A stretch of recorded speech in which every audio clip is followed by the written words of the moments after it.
Working 40 hours a week and still broke? You're not alone. But here's the thing.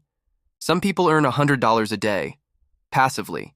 No clients, no boss, no clock, just money flowing in every single day.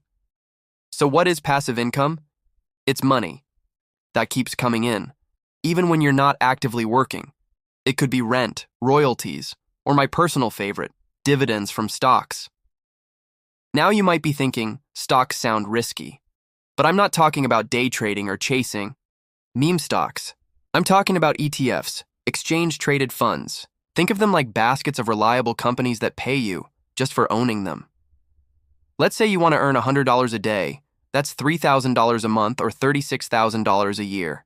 At a 4% dividend yield, you'd need to invest around $900,000. Sounds impossible? It's not.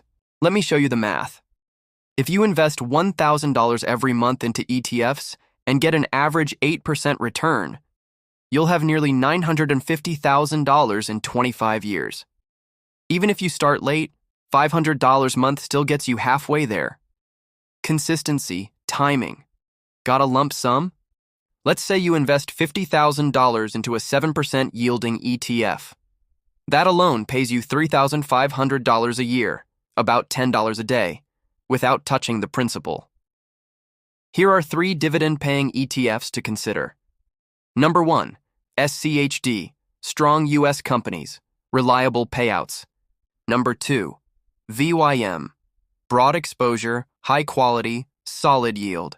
And number 3, JEPI, high income using covered calls, higher yield, higher risk. This isn't about getting rich quick. It's about building freedom, $1 at a time. Passive income is the reward for thinking long-term and acting consistently. Reinvest your dividends. Let compounding do the heavy lifting. If you got value from this, subscribe to Smart Money Weekly. New videos every week, simple, practical, and powerful money tips that anyone can follow.